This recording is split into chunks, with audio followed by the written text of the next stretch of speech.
sahabat sehat semuanya, selamat datang di Pokis, podcast Kita Sehat. Bersama saya, Rani Muhriani, yang akan menjadi host pada podcast sayang hari ini.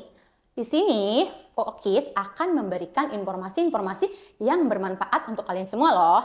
Oke, untuk siang hari ini kita akan membahas topik yang lagi viral nih, yang lagi menjadi topik pembicaraan hangat dan lagi gempar-gemparnya di sosial media. Mengenai apa? Mengenai pada anak dan usia muda itu udah cuci darah. Loh kok bisa cuci darah? Daripada kalian bingung, mending kita langsung bicara sama pakarnya. Di sini sudah ada narasumber kita bersama Dr. Dodi, spesialis penyakit dalam yang merupakan dokter edukasi dan juga dokter online kita nih, Dok. Terima kasih Dok Lani atas undangannya. Oke, Dok. Sama-sama. Gimana nih? Ini mau bahas apa sih? Gini, Dok. Karena tadi kan udah dibahas sebelumnya ya. Tadi kan banyak banget nih usia muda. Kalau bentuk nih dokter kayaknya kelihatan lebih muda nggak sih? Enggak lah, lebih stres. Oke, Dok, ini kan usia muda ya, Dok, ya, mengenai usia muda dan anak-anak itu apakah semua usia muda itu bisa dibilang sehat, Dok? Kalau sedikit share pengalaman ya, Dok ya. Jadi beberapa bulan ya, mungkin ya sudah dari 1 tahun terakhir sih, saya itu memperhatikan pasien saya itu ya, yang muda sama yang sepuh, banyakan yang muda. Wah. Iya. Bener ya, Dok, berarti yang iya, emang jadi ada suatu perubahan fenomena ya. Betul. Kalau dulu kan kita tuh berpikir makin tua ya makin mulai muncul penyakit. Iya, ya. betul, Dok, Ya, betul. diabetes lah ya, jantung, ginjal itu udah mulai muncul 60 tahun ke atas. Tapi beberapa periode terakhir ini malah muncul di usia 30-an ya. 40-an itu udah mulai banyak yang datang dengan kondisi yang sama. Itu fenomena yang perlu kita jadi perhatian khusus. Iya, jadi memang sekarang yang sakit bukan usia lanjut saja, Dok ya. Usia muda juga ternyata banyak loh pasien-pasien sudah makin banyak yang sakit. Ini, Dok, yang di sosial media itu kan usia muda dan anak itu cuci darah, Dok. Iya, tuh saya juga lihat di IG ya, di mana-mana lah, medsos ya, TikTok. Dikatakan di situ gara-gara doyan jajanan manis ya. Terus mungkin jajanan-jajanan kekinian cuci darah. Menurut saya pribadi sih ya memang jajanan manis ya, kemudian jajanan-jajanan kekinian itu kurang baik kalau dikonsumsi dalam waktu jangka panjang terus-terusan. Tapi sejujurnya sih saya perlu menyoroti nih ya, apakah memang hanya itu yang menyebabkan orang cuci darah? Iya, betul, Dok. Jadi kebanyakan karena asumsi orang-orang sekarang tuh, Dok ya. Jadi kalau misalkan katanya nggak boleh makan minum manis, susu UHT dan lain, itu sebabkan gagal ginjal, Dok. UHT ya? Iya, betul. Oh. Susu UHT katanya, terus minuman kemasan itu faktor utama yang menyebabkan gagal ginjal. Apakah betul, Dokter? Kasihan nanti yang jualan UHT ya.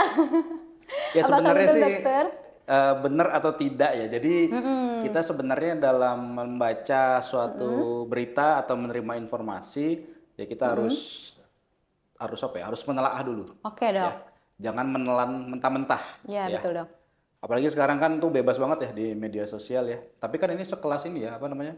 Yang memberitakan itu dari media nasional ya. Iya, betul, Media Dok. nasional ya. Nah, tapi kita harus tetap menelaah juga kan, nggak bisa menelan mentah-mentah. Ya. Jadi kalau menurut saya pribadi dan dari ilmu yang kami pelajari yang diajarkan oleh guru-guru kita ya, rusaknya ginjal itu ada berbagai macam faktor. Iya, Dok. Ya. Apa aja tuh, Dok, faktornya? Jadi bukan cuma minuman ya, Dok ya, banyak ya yang menyebabkan gagal ginjal, bukan cuma susu UHT ya. Tapi ada juga beberapa menurut berdasarkan teori ilmiah ya, Dok ya. Ya, jadi kita coba melihat dari sudut pandang teori ilmiah ya.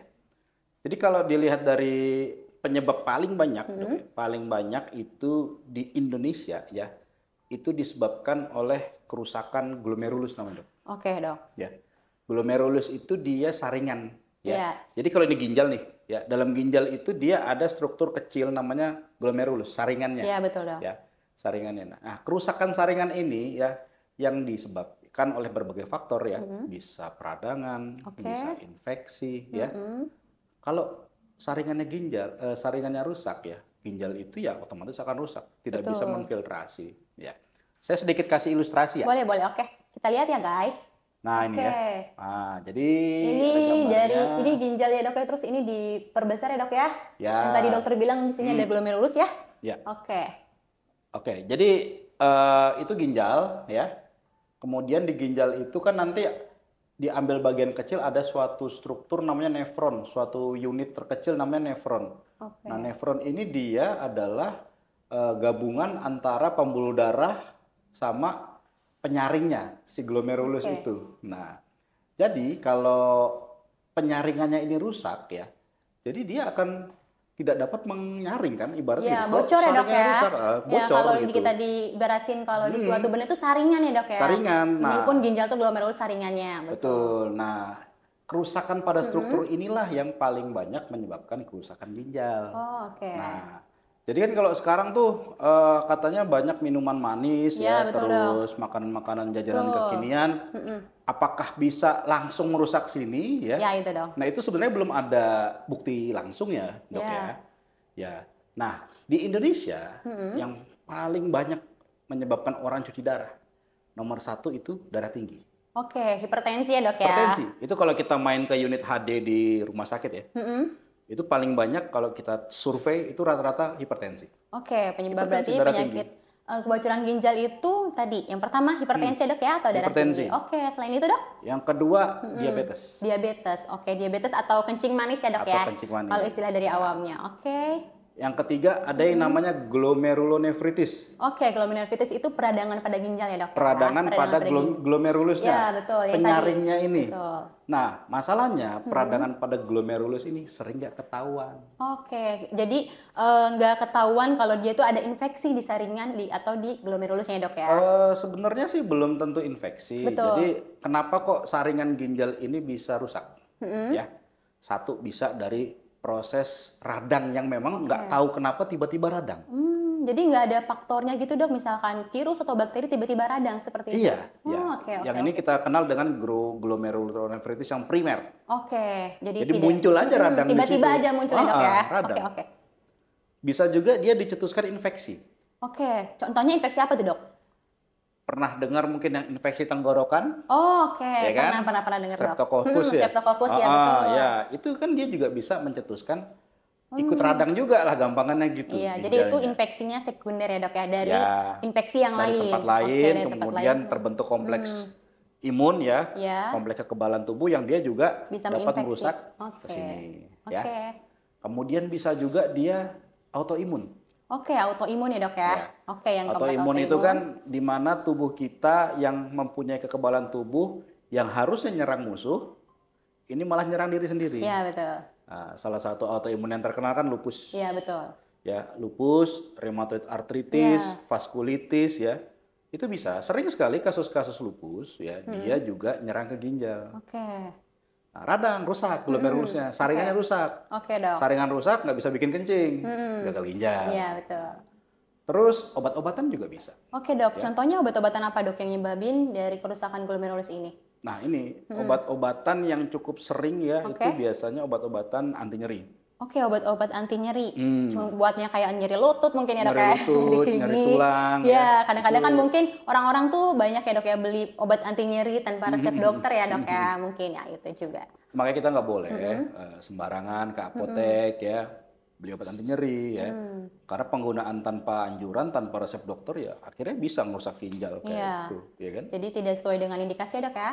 Terus antibiotik. Oke, antibiotik apa itu dok? Antibiotik ya banyak ya, misalkan kalau golongan yang spesifik ada lah, kalau itu kan golongan-golongan gentamisin ya, golongan-golongan seperti amikasin ya, itu juga harus sesuai resep dokter karena itu juga Iya, betul, ujung-ujungnya juga obat suntik sih. Ya, Nah, tapi yang perlu saya sorotin di sini kan kita highlightnya ini apakah benar betul. jajanan kekinian Iya dok. itu dia Bikin- bisa bikin kerusakan ginjal seperti Betul, ini. betul. Kalau pendapat saya pribadi ya Iya, Dok. belum ada bukti kuat ya. Dimana kalau kita membuat suatu apa namanya keputusan atau statement itu kan harus ada data, nggak boleh kita sembarangan ngomong itu kan. Faktanya yang kami tahu ya dok ya, yang saya tahu sebelum ada berita ini juga, Iya, iya dok. dulu waktu saya pendidikan itu sudah banyak anak-anak kecil ya, anak-anak muda itu cuci darah. Iya betul, memang udah dari dulu ya dok ya. Iya dari dulu dan itu kalau kita lihat ya, kalau yang masih kecil ya, itu ya rata-rata kelainan kongenital, kelainan bawaan dok. Emang udah dari sebelumnya dok ya? Udah Bukan bawaan. dari susu UHT begitu Iya, sih, betul. walaupun ya pasti minum juga kan. Iya, ya betul kan. dok, betul. Cuman mereka ada kelainan ginjal bawaan dulu. Oke. Ya. Jadi Dan nggak menarik, semata-mata langsung dari minum ya dok ya? iya gitu maksudnya. Iya, Bukan iya. berarti saya membela nih, bukan, Iya. bukan. Tapi kan Iya. kita harus jujur nih. Iya, harus karena ada jujur. beberapa tadi faktor ya dok ya? Iya, kita kan hanya melihat di media doang nih. Iya. Di media doang gitu kan. Padahal di satu sisi minuman seperti itu ada nilai gizinya juga kan. Iya, betul. Nilai gizinya juga. Makanya harus pintar-pintar ya dok ya? Ya, nah tadi kembali ke tadi ya. Faktanya kan dia anak-anak yang sudah cuci darah tadi dia ada kelainan kongenital bawaan dari lahir. Dan yang cukup menarik, Apa tuh dok? di glomerulonefritis ini dok. Oh, yang tadi dokter Iya. ada peradangan ya? Iya. Iya. Jadi anak-anak remaja sampai dewasa muda itu bisa saja dia menderita glomerulonefritis. Oke, Ya, tanpa dia sadari. Dan ini ternyata yang kami tahu, yang kami pelajari merupakan salah satu penyebab utama kenapa kok anak-anak muda ini darah tinggi. Oke, berarti tadi ya dok ya? Pernah ketemu nggak pasien masih muda darah tinggi? Pernah dok, pernah. Pernah kan? Pernah, ya. Kan kita mikirnya lu gara-gara Iya. makan asin doang Iya, kebanyakan betul, ini. betul. Padahal kita harus lebih gali lebih dalam ya dok bisa ya? jadi dia menderita glomerulonefritis. Oke. Suatu kondisi entah kenapa tiba-tiba ginjalnya meradang. Oke, yang akhirnya menimbulkan kebocoran ginjal. Ya itu. Nah, jadi kalau kita ketemu masih muda, katakanlah usia belasan tahun, 20-30 tahun awal, dia katakanlah gaya hidup ya tidak terlalu rusak lah ya. Kok tensinya 140 ke atas. Nah, ini kita harus berpikir, Dok. Oke. Jangan-jangan sudah ada glomerulonefritis. Oke, yang tadi dokter ceritain ya. Nah, terus gimana kalau memang ada glomerulonefritis? Nah, harus gimana itu dok? Kalau Harus ada segera diatasin. Kalau tidak diatasin, glomerulus atau saringan ginjal ini ya, dia yang radangnya awalnya cuma sedikit, ya meluas. Yang awalnya sedikit bisa seluruh ginjal kena, rusak dia. Tapi glomerulonefritis itu bisa nyebab apakah dia berakhir dengan cuci darah dok? Iya. Atau tidak? Iya. Iya, berakhir dengan cuci darah. Ada namanya glomerulonefritis kronik. Oke. Ada juga glomerulonefritis akut. Akut itu artinya dia baru pertama kena, diobatin sembuh selesai. Oke, yang kronis ini yang itu. Yang kronis ya, dia diobatin, dia tidak diobatin tidak ketahuan. Lama-lama ginjal itu rusak. Oke. Cuci darah. Oh, berarti kalau yang akut itu masih bisa sembuh ya dok ya? Masih bisa diobatin. Kecuali misalkan infeksi ya infeksi diatasin ya jadi kan. langsung ketahuan, langsung diobatin bisa dengan bebas dari cuci darah ya dok ya? Ya, Kecuali bebas. tadi yang kronis ya? Oke gitu. Sekarang masalahnya bagaimana kita tahu seseorang itu ada glomerulonefritis. Ya itu dok yang mau aku tanyain. Gejalanya apa sih dok? Kalau misalkan orang itu mengidap glomerulonefritis nih, tanda-tanda yang kelihatan gitu, yang harus aware kita tuh gimana dok? Sering nggak ketahuan itu sudah bentuk akhir gagal ginjal. Oh, Datang dengan kaki bengkak, muka bengkak, itu udah telat sebenarnya. Oh, Ya. jadi gejala awalnya memang tidak tampak dok? Kalau Tidak misalnya- tampak. Di luar negeri itu anak-anak remaja dilakukan screening. Screening untuk melihat glomerulonefritis dok? Iya. Screeningnya dengan mengecek urin dok. Ya. Berarti tes sederhananya itu untuk mengecek adanya atau tidak berarti dengan melakukan tes urin ya dok ya? Jadi salah satu ciri glomerulonefritis ya atau radang pada saluran ginjal ya, saluran glomerulus ini dia terdeteksi eritrosit, sel darah merah di kencing. Harusnya tidak ada ya dok? Yang kita kenal dengan eritrosit dysmorphic. Iya, Ini bisa dicek di lab. Ya. Kemarin saya ikut seminar ginjal ya itu ada rekomendasi ya kalau bisa dicek saja bagi orang-orang yang memiliki resiko tinggi, misalkan di keluarganya ada yang darah tinggi, ada yang sakit ginjal, pernah infeksi, misalkan pernah sakit tenggorokan lama ya, itu dicek ya, cek saja ke laboratorium namanya urin erythrocyte dysmorphic. Kalau itu terdeteksi ya, nah ini glomerulonefritis. Memang ya untuk mengetahui glomerulonefritis ini ya dia harus dibiopsikan dok. Oh iya betul dok. Harus lihat lebih dalam. Jadi diambil sampel jarum lewat ginjal di belakang, dilihat ada peradangan atau tidak. Tapi kan tidak semudah itu untuk betul dok. Oke dok, tadi kan selain tadi ya dok ya yang kalau udah biasanya kan dia kelihatannya udah lanjut ya dok, udah kronis. Yang tadi gejalanya bengkak, muka sama kakinya, selain itu apa dok? Selain yang tadi bengkak, ada nggak tanda-tanda yang gejala yang lain gitu? Biasanya bisa kelihatan dari urin ya. Urinnya terasa ya kemerahan ya, hematuria ya keluar kemerahan. Kalau itu memang sudah kelihatan berarti ya kalau sudah sampai itu ya. Tensinya tinggi juga ya dok ya. Oke. Itu kan udah tadi dok ya gejala-gejalanya, dan bisa juga tadi sebenarnya nggak harus berujung dengan cuci darah, tapi kebanyakan yang kronis itu berujung dengan cuci darah. Oke dok, tadi kan udah dibahas nih penyebabnya, gejalanya, terus ada nggak sih misalkan balik lagi ke yang tadi dok, jadi sebenarnya cuci darah itu tidak mesti dari minuman ya, cuman minuman mungkin mendasari untuk ke yang lain ya dok, atau risiko yang lain gitu ya. Nah terus dok, tipsnya gimana nih dok kalau biar kita nggak kena misalkan penyakit ginjal, ada nggak dok tipsnya atau cara mencegahnya nih gimana? Ada nggak dok? Sebenarnya itu udah, kalau dokter Lani ngikutin IG sih udah banyak tuh. Udah sering. Jadi kalau saya di IG itu, hot topik yang view-nya banyak itu ginjal. Betul, ya. Betul. Tentang ginjal. Karena orang-orang pada takut tuh. Iya, karena orang-orang pada takut cuci darah dok. Iya, yang kedua tentang jantung, yang ketiga fatty liver. Wah, itu view-nya banyak banget tuh. Iya, karena orang-orang takut sih dok. Pada takut cuci darah. Makanya. Jadi gini, kalau kita melihat yang rusak ginjal tuh apa ya? Nah, berarti kan kita kalau mau sehat ya tinggalkan itu tuh.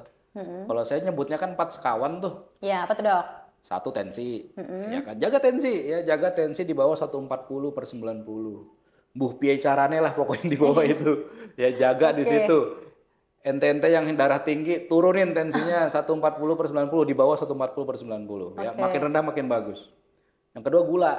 Gula darah ya. Ini kayak saya ini kan badan gede. Badan gede itu harus hati-hati, makanya saya tuh diet nih. Saya termasuk tipikal orang yang susah kurus. Oh, susah kurus dok? Iya, kebetulan almarhum ibu juga diabetes.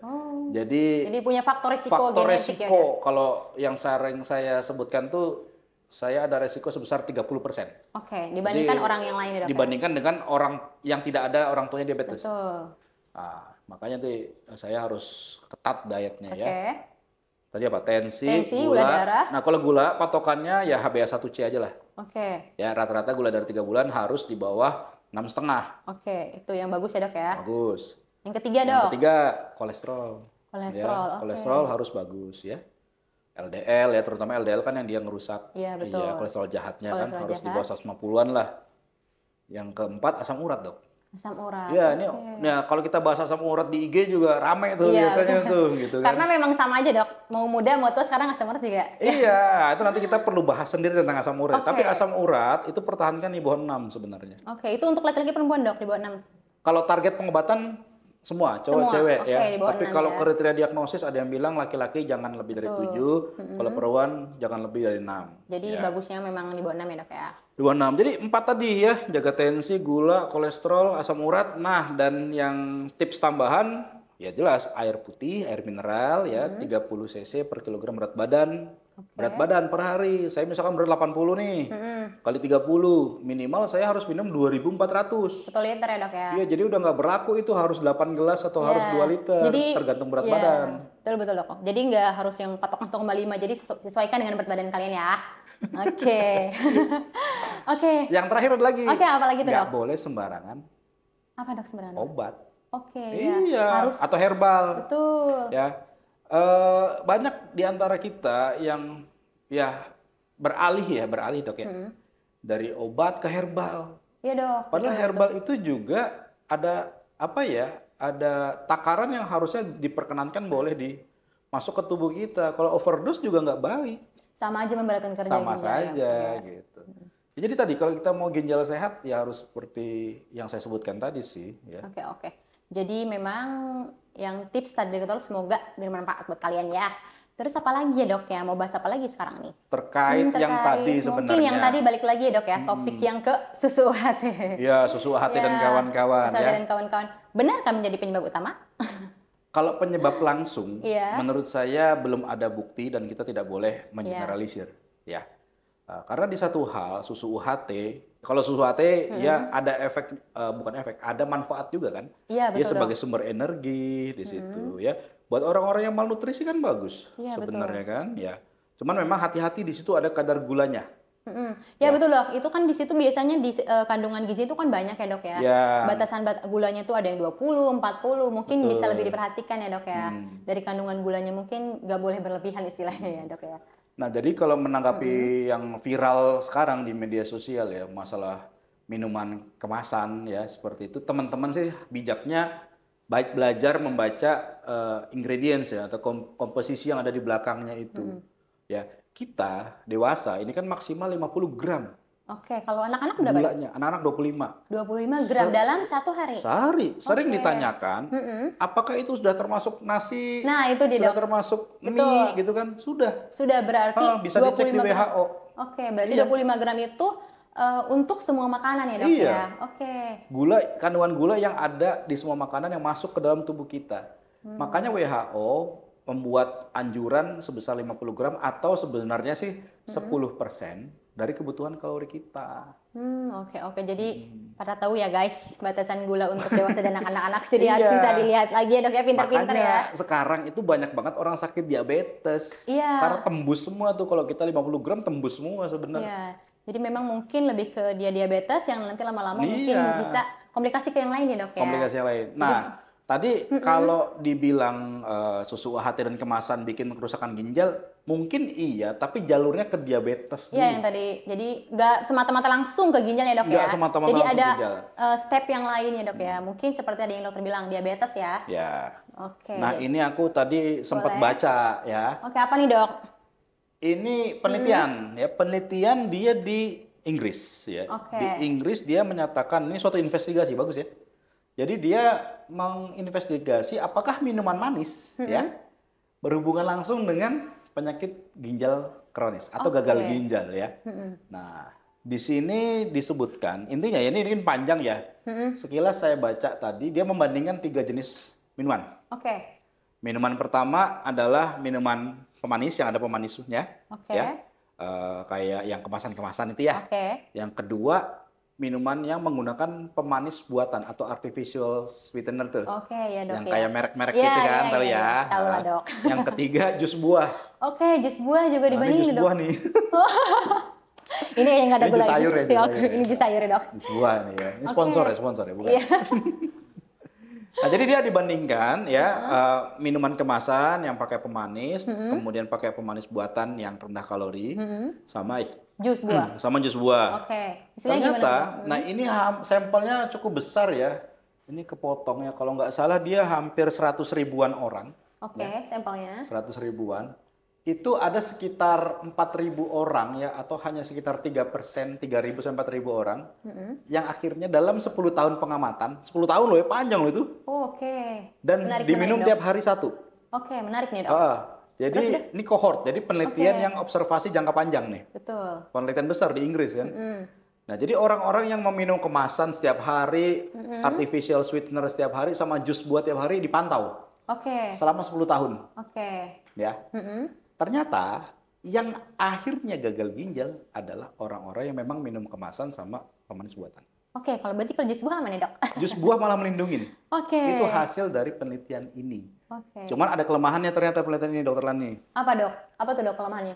Di sampel-sampelnya juga sudah ada pasien-pasien yang ternyata sudah memang sakit hipertensi, sakit diabetes gitu. Tapi artinya apa? Ya, artinya hasil dari penelitian ini ya kita sebenarnya sebaiknya tidak terlalu sering lah Iya. mengkonsumsi satu minuman kemasan. Iya. Yang kedua ya walaupun pemanis rendah kalori ya, Ya, tetap aja ya, Dok tetap ya. aja ada risiko gitu, tetap ada risiko ya. Walaupun ini perlu investigasi lebih lanjut. Ini saya bicara dari hasil penelitian ini ya. Oke. Hasil penelitian ini. Dan memang akhirnya kita sebaiknya memang sering mengkonsumsi buah alami. Betul. Gitu. Ya, Karena ini sebagai penelitian. detox ya, Dok ya. Ya, begitu. ya Bikin ini. awet muda juga kayaknya, Dok. Nah, awet muda. Jadi gitu Oke, ya. oke. Jadi ya kalau kita tarik kesimpulan ya memang ya yang manis-manis ya sebaiknya kita kurangin lah untuk tubuh kita ini. Ya, jadi ya intinya segala sesuatu yang berlebihan itu tidak baik ya, Dok ya. Ya, kembali ke situ Kembali juga kembali ke kan. situ ya. Ya. Jadi memang harus sesuai dengan porsinya ya, Dok ya. Oke, Dok, aku mau tanya satu lagi, Dok, dari pertanyaan biasanya. Dok, ada nih kan biasanya pasien-pasien tuh yang emang harus misalkan cuci darah.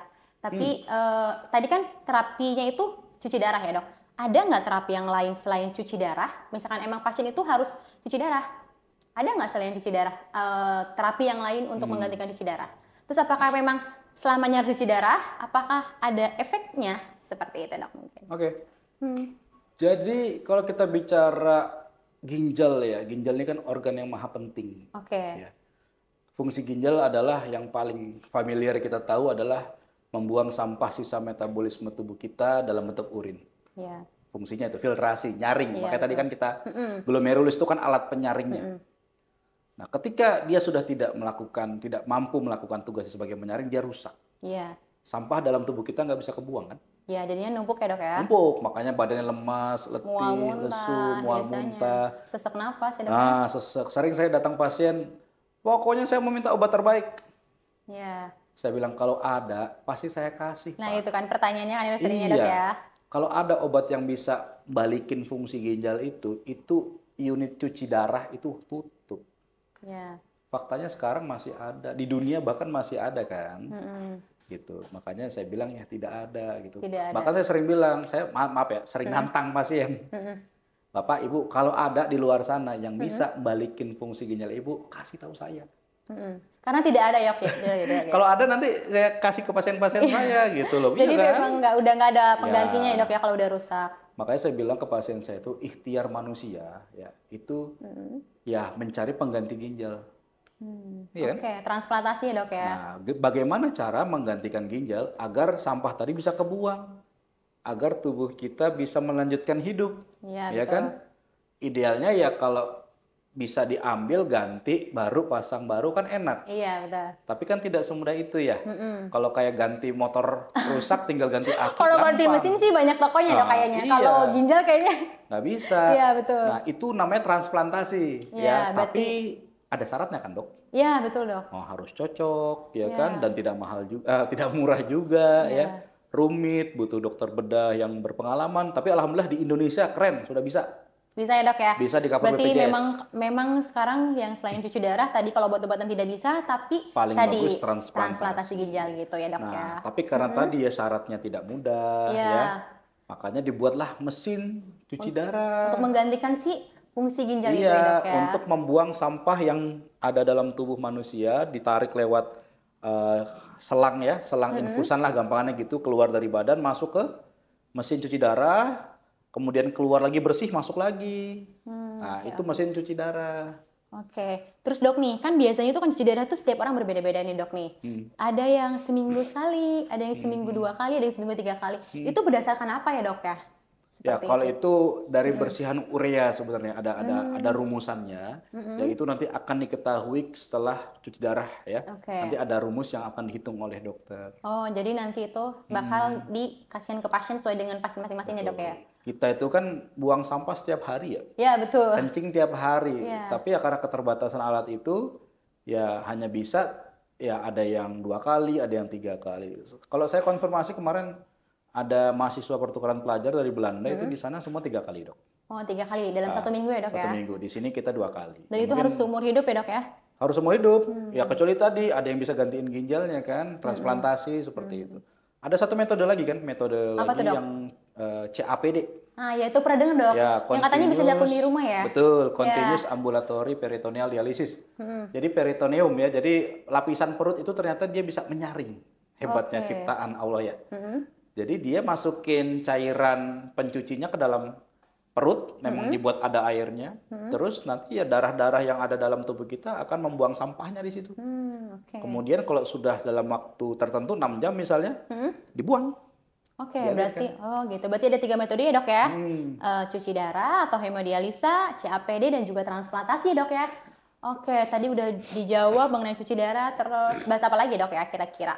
Ada satu pertanyaan Apa nih dok? yang sering ditanyakan netizen nih teman-teman di Instagram ya.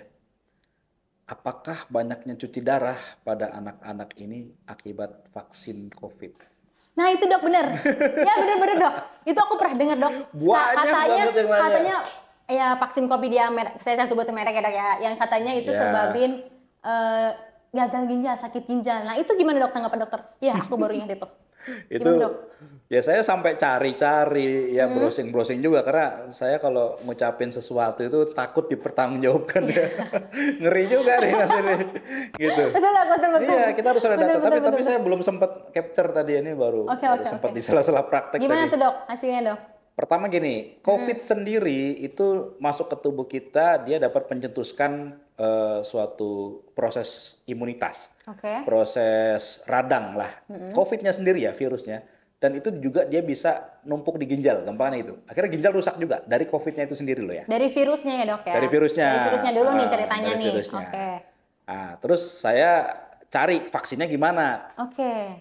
Vaksinnya ternyata ini ada penelitian di Cina ya, di China sana ketika vaksin sudah mulai diberlakukan, ada sekitar 140 sampai 300 kasus yang memang setelah pemberian vaksin dia ada masalah di ginjal. Oke, setelah pemberian vaksin Iya, gitu dok. tapi Oke. kan dari berapa Dari juta, berapa juta orang? berapa juta orang di China hanya sekitar 300, 400 ada masalah itu, masalah akibat vaksin. Dan perlu diketahui juga vaksin ini kan dia vaksin emergensi ya. Iya betul dok. Iya, di mana proses penemuan vaksin itu butuh waktu puluhan tahun dong. Iya betul. Tapi karena kita harus Karena, segera, karena waktu ada pandemi dok ya. pandemi kita harus punya senjata. Jadi ya mau nggak mau akhirnya vaksinnya harus segera dikeluarkan. dikeluarkan dan adalah kasus itu. Nah makanya akhir dari artikel yang saya baca itu ya memang vaksin-vaksin ini masih terus diteliti ya dan dilihat apabila jika dibandingkan tidak diberikan vaksin ya COVID ini angka kematian semakin tinggi kan. Betul. Nah gitu sih. Jadi ya makanya kita dalam dunia kesehatan ini kan kita harus bijak ya dok ya dalam mengambil statement, keputusan. Nggak harus langsung ditelan ya dok ya, tapi harus ditelaah dulu ya. Dan alhamdulillah sih saya pribadi di praktek saya pribadi ya di rumah sakit, di klinik ya tidak ada kasus akibat vaksin sih. Termasuk yang ke ginjal tuh aman-aman jarang saja. Ya, dok, ya? Jarang. Rata-rata yang justru yang tadi kita kembali ke data awal di mana penyakit ginjal itu nomor 1 darah tinggi. Yang kedua. Nomor 2 diabetes ya. Nomor 3 tadi radang ya. Oke, glomerulonefritis ya dok ya. Batu ginjal, infeksi. Nah, kita jangan lupakan itu. Justru yang harus kita edukasi ke masyarakat, kita dakwahi ke masyarakat ya. Iya dok. Kesadarannya ini apakah jangan-jangan sibuk memfitnah vaksin, memfitnah ABC, susu ke UHT, tapi lupa dia darah tinggi nih. Itu jadi, maksud saya. Iya betul ya dok ya, balik lagi ya dok ya. Jadi kita harus benar-benar teliti ya, nggak harus mentah-mentah gitu ya dok ya. Oke, kayaknya udah ya? Cukup ya dok ya. Enaknya besok bahas apa lagi nih? Mungkin bisa. Iya boleh. Ini bahasannya memang menarik ya dok ya, karena ya mungkin saya mau ngasih kesimpulan. Ya di sini memang tadi untuk penyakit gagal ginjal ini tidak semesta itu gara-gara minuman kemasan. Jadi tadi yang sudah disebutkan oleh dokter ya banyak, dan juga tadi tips-tipsnya ya untuk kalian agar tetap sehat ginjalnya jangan lupa dilakuin. Oke. Barangkali sekian dari kita ya dok ya. Mohon maaf apabila kekurangan. Wassalamualaikum warahmatullahi wabarakatuh. Bye bye.